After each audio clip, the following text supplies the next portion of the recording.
কয়েকদিন আগে আমার সাথে স্পোর্টস অ্যাডভাইজার ওনার সাথে দেখা হয়েছিল।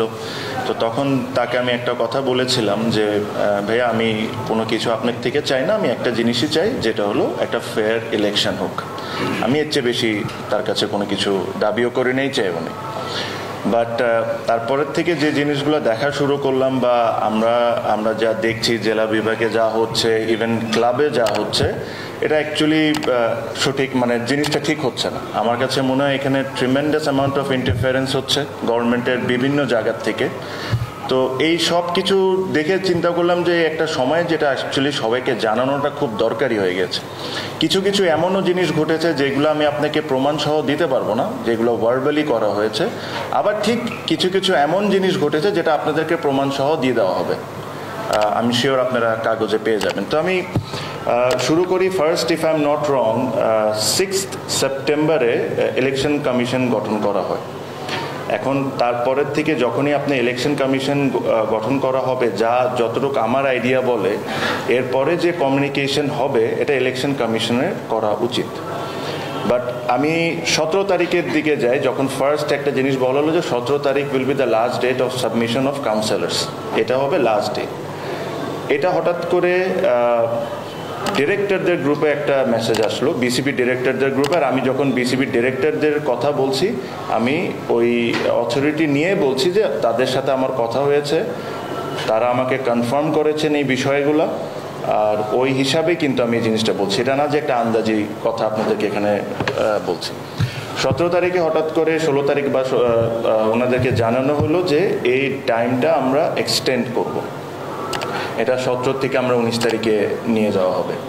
সেকেন্ড, আবার 19 থেকে এটাকে 22 তারিখ পর্যন্ত নিয়ে যাওয়া হলো। প্রথমবার যখন এই টাইমটা এক্সটেন্ড করে, তখন তাদের যে ডিরেক্টর গ্রুপ আছে ওখানে যখন এই প্রস্তাবটা আসে, তখন ওখানে 3-4 জন ডিরেক্টর এটার সাথে একমত ছিলেন, দেখে জিনিসটা 19 তারিখে গেল। সেকেন্ড টাইম যখন এটা এক্সটেন্ড করা হয়, তখন কিন্তু একটা মানুষ ছাড়া, বিসিবি প্রেসিডেন্ট ছাড়া আর কেউ হ্যাঁ বা না কোনো কিছুই বলা হয়নি। ইনি নিজ ইচ্ছায় জিনিসটা এক্সটেন্ড করে দিলেন। ভাই আমি কথাটা বলিনি প্লিজ। সেকেন্ডলি, এই জিনিসটা কি কারণে করা হচ্ছে, এই জিনিসটা অ্যাকচুয়ালি জানাটা হলো খুব important.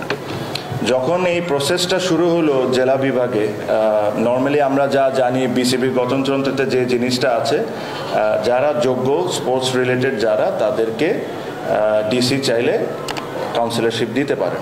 This has been the case for number of years, number of elections. But এইবার সাডেনলি একটা জিনিস নতুন লক্ষ্য করলাম যে অ্যাডক কমিটি একটা করা হলো, অ্যাডক কমিটির থেকেই দিতে হবে। এই কথাটা কিন্তু কোনো জায়গায় আমাদের কনস্টিটিউশনে কোনো জায়গায় উল্লেখ করা নেই। এখন মজার বিষয়টা হলো, আপনারা কিছুদিন আগে নিজেরাও দেখেছেন, যখন যাকে ইচ্ছা অ্যাডক কমিটির থেকে সরায় দিয়ে অ্যাডক কমিটিতে ইনক্লুড করা।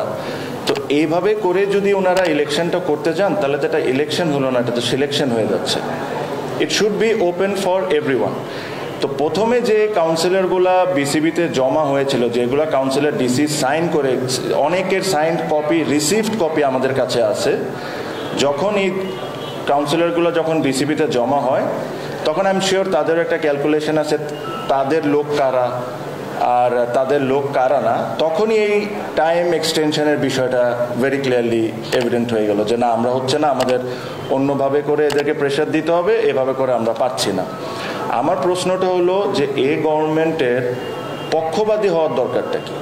এখানে আমি আসি, আরেকজন আসুক বা আরেকজন আসুক, সবাই তো ওনাদেরই লোক। এখানে যেই আসুক তাদেরকে ওপেন আর্মে ওয়েলকাম করা উচিত।